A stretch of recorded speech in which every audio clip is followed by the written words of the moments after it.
In the headlines, surviving Christmas as Kaduna widow reveals daily struggles. Nigerian Air Force launches probe into Sokoto airstrike that killed villagers. EFCC nabs Delta Accountant General over alleged 1.3 trillion naira fraud tied to ex-governor Okowa. On the foreign scene, Syria in turmoil as deadly tattoos clashes sparked by Assad-era officer arrest attempt.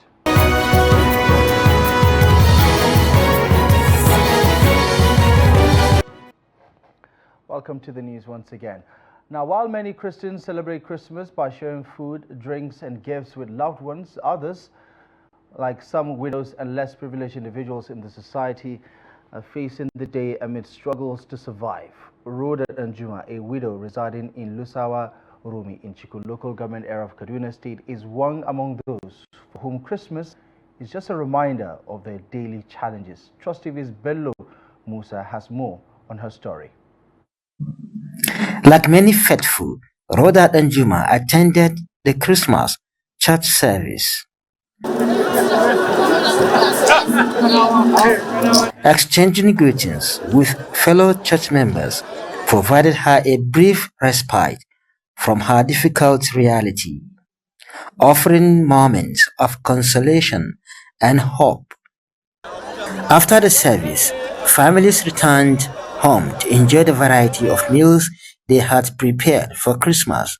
But for Rhoda, arriving at her residence in Lusawa meant facing a more challenging reality. Her children waiting eagerly for her return to celebrate in their own little way. I can't take them to church because I don't have the money to give them for tithes. Though if I have the money, I will give it to them to pay. Her wish is to cook and share food with her neighbors, but her condition doesn't allow her to do so. This is the pot I'm using to cook food. My wish is to cook and share with others, but I don't have enough right now. I am cooking 5 cups of rice so my children can at least eat something. Someone help me with the rice.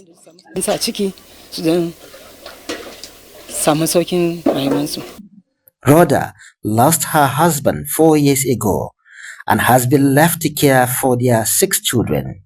To make ends meet, she sells sugarcane and moi in front of her house, using the earnings to feed her children and pay their school fees. I'm even thinking about new clothes for my kids, but my concern is feeding my family and paying school fees. I thank God for the little help I received from someone to cook today. I thank God for the day, but I'm not celebrating it with joy. Rhoda said she will continue to sell sugarcane and moi to ensure her children go to school and have a better future. Despite her effort, Rhoda relies on the goodwill of individuals who occasionally extend help to support her family. Her dream remains to see her children succeed and lead better lives. I don't have any foodstuff except the rice I'm cooking now, unless someone helps me.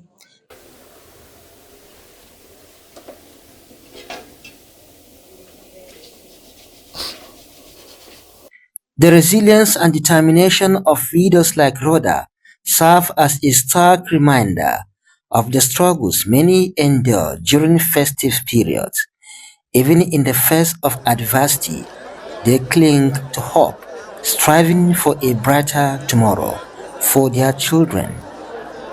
Bella Musa, Trust TV News Kaduna. Right now, despite the economic downturn affecting many families across Nigeria, Zakaria Solomon, a father of 5 from Bauchi State, described this year's Christmas festivities as a memorable and blessed occasion for him and his family. Speaking with Trust TV's Adamu Imam during the Christmas celebrations, Zakaria emphasized the importance of adjusting to the current economic realities in the country while cherishing the essence of the season. The report. Christmas is widely regarded as a time for sober reflection, extending love to one another, caring for the less privileged, and commemorating the birth of Jesus Christ. In the early hours of Christmas Day, while many Christian faithful hurried to church to offer prayers, Zachariah and his family started their celebration differently. Zachariah explained that they prepare food first before attending church, ensuring the day began with gratitude and togetherness. He highlighted the importance of farming in sustaining his family during challenging times. All what we used to do is we used to, especially if you have children, you need to buy the clothes as early before then. If you think you at the end of the year you'll buy it, think it will cost.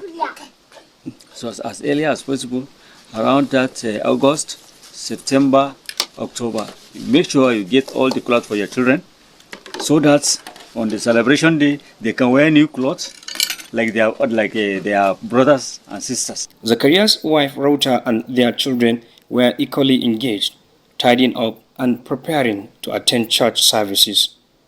The family's unity and resilience shone brightly, with everyone playing a role in the day's activities.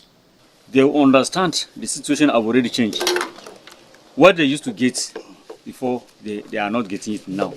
So they have seen it, and we told them, let everybody adjust their life, because we are now struggling for what we can eat and survive, not clothes. We are very fortunate that my husband was able to provide the little he could for us to celebrate Christmas. We have prepared our local masa delicacy along with local juice and soft drinks.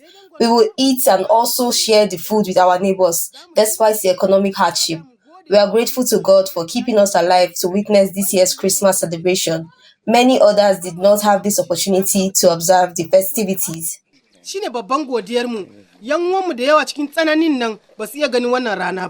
I wake up in the morning, we cook what we are going to eat in the morning. And after we finish cooking, we sweep the house, we wash the plate. As you can see, I'm still washing because it's not been long we finished cooking and we are still sharing to people. So we cooked, we sweep, and we get ready to go to church. And if we finish, we bath, take our bath, we wear our new clothes. If you do new clothes, that if you're opportune to have a new clothes, you wear it. If you're not opportune, the one you have, you wear, and you go to church. Normally have fun, go out with friends, have fun, be happy, eat, drink, and come back house. Elsewhere, other Christian families across Bauchi celebrated the day with joy and devotion. Congregations filled churches dressed in vibrant new attire, listening attentively to sermons and prayers that emphasize the spirit of love, humility, and gratitude. Zachariah's story stands as a testament to the enduring spirit of Christmas, demonstrating that happiness and blessings can be found even amid economic challenges. Adam Imam, Trust TV News, Bauchi. Staying with this year's Christmas festivity, as the festive season unfolds, many Nigerians are feeling the strain of the rising cost of living. In Lagos, many families are adjusting their holiday plans, grappling with inflation, soaring food prices, and increased transportation costs. The financial pressures have forced many to scale back on their celebrations, focusing less on extravagant festivities and more on cherishing time with loved ones and holding on to hope for a better tomorrow. For some Lagos residents, this year's Christmas has brought the harsh realities of the economic challenges into sharp focus. Stories of families cutting back on holiday spending highlight the difficulties many face as they navigate the impact of soaring costs on their everyday lives. However, amidst these struggles, there is a shared resilience and determination to make the most of the season, emphasizing the importance of family and togetherness. For us, we will always be that everything will always be better. because the part of the justice is a shining light. That does not take away the hardship in the economy or in the society is there. But one thing I believe is planning. No matter how difficult it is, when you plan, you always have to make a way out for it. Everybody know that December is season for celebration, season for, we have time for our family. Monday, from January to November, we are out there hustling and getting things done. But at least this December, we should create time. So one of the things is that you plan it. One thing I always do is that from January, you start planning for the December. The way I celebrate last year is very, very fantastic to me. But this year, I can't give this year credit, because last year, coming from where I'm coming from down to this place was 400 naira. Go come 400 naira, and here now today my go late coming here, I spend like 1,000 naira. Only coming for only me, not people around me, people I come with. So difference is there. Even the rice last year is different. This year, I can't even afford one bag of rice again. Last year I bought one bag of rice. I killed goat. But this year I cannot afford them. But I have to give myself joy and still coming out. Away from these celebrations, the Nigerian Air Force says it will launch a thorough investigation into the raining of airstrikes on 2 villages in Sokoto State on Wednesday. In a statement, the Joint Media Coordinator for the operation, Abdullahi Abubakar, said the airstrikes targeted locations confirmed to be associated with the Lakurawa terrorist group. Abdullahi says all the military operations are, quote, based on thorough intelligence and reconnaissance missions to ensure precision and protect civilian lives. Also reacting, the Nigerian Air Force spokesperson, Air Vice Marshal Olushola Akimboewa, insisted that the airstrikes were carried out based on credible intelligence from multiple sources and confirmatory aerial surveillance. According to residents, the incident, which occurred around 7 a.m. at Gidansama and Rumtua communities in Salami local government area of Sokoto State, claimed the lives of 10 civilians and left many others injured. Animals were also reportedly killed, with residents saying some of their houses were destroyed by the impact of the airstrikes. The locals say the fighter jet was targeting Lakura terrorists in the area, but in the process dropped explosives on some innocent people. Meanwhile, the Sokoto State Governor Ahmed Aliyu has visited the 2 communities affected by the aerial bombardment by the Nigerian Air Force. At least 10 persons were reportedly killed, with several others injured in military airstrikes in the early hours of Wednesday. Worried by the development, the governor defied the difficult terrain of the village and joined other residents for the funeral prayers for the dead victims. He donated 20 million naira to support the families of those affected by the incident.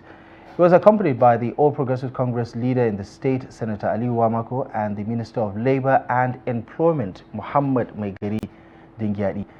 The governor sympathized with the community and described the incident as unfortunate. In Gombe State, the police has confirmed 22 persons were injured after a car rammed into a Christian procession on Wednesday in Tumfure community near Gombe, the state capital. The command spokesperson ASP Buhari Abdullahi disclosed this in a statement issued to newsmen in Gombe on Wednesday. Abdullahi stated that no death was recorded in the unfortunate incident, while adding that those injured were receiving medical treatment at the Federal Teaching Hospital and Specialist Hospital in Gombe. He added that the incident happened at about 2 p.m. when Christians from Tumfure community, while on a procession escorted by a team of policemen, were on their way to the Emir's Palace and the government house. Meanwhile, Governor Inwayaya of Gombe State has commiserated with the victims of the accident, urging them to remain calm. Yaya commiserated with the victims when he received the leadership of the Christian Association of Nigeria Gombe State chapter on a Christmas homage to him at the government house. He also urged Christians in Gombe to live peacefully with their Muslim counterparts. The Economic and Financial Crimes Commission has arrested the Accountant General of Delta State, Joy Enwa, as part of investigations into the alleged misappropriation of 1.3 trillion naira linked to former Governor Ifeanyi Okowa. The anti-graft agency also questioned other officials, including a former director of finance and administration and a senior government house official. Confirming the arrest, EFCC spokesperson Dele Oyewale says Enwa was detained for questioning over the ongoing investigation into the mismanagement of state funds under the former administration.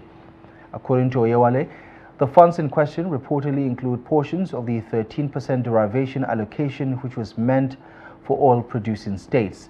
In November, former Governor Okowa was detained at the EFCC's Port Harcourt office over allegations of using his office to divert state funds for personal gain. Assets allegedly tied to the fraud include shares in UTM Floating Liquefied Natural Gas Company and investments in the oil sector. A fire outbreak has engulfed the Federal Institute of Industrial Research office in Lagos, located near Kappa bus stop in Oshodi, causing extensive property damage worth millions of naira. The fire, which reportedly broke out around midnight on Christmas Day, was still being battled up until the early hours of Thursday morning. Efforts by the Lagos State Fire and Rescue Service as well as the Lagos State Emergency Management Authority were significant in bringing the fire under control. Eyewitnesses described the scene as harrowing, with flames tearing through the structure, leaving destruction in its wake. As rescue operations continued, Lagosians were urged to avoid the area to allow emergency responders to carry out their duties. The rising involvement of teenagers and young persons in crimes across Niger State has alarmed security agencies and residents. Between January and December this year, over 700 suspects were arrested for crimes including culpable homicide, armed robbery and kidnappings. Shockingly, more than half of the suspects were teenagers or young adults, according to the authorities, as reported by Trust TV's Abubakar Akote. Residents lament that incidents such as phone snatching, armed robbery and confrontation by hoodlums have become a daily occurrence. The Commissioner of Police in Niger State, Shahulu Damamma, confirmed the disturbing trend, stating that the majority of those arrested for various crimes in 2024 were young people. There are a lot to be said about our population. All the names and arrests we have made constitute just the youths. You won't see any person 45 years, 50 or 60 being arrested for criminality now. A lot need to be said, a lot need to be done by our families, by our parents, and by society in general.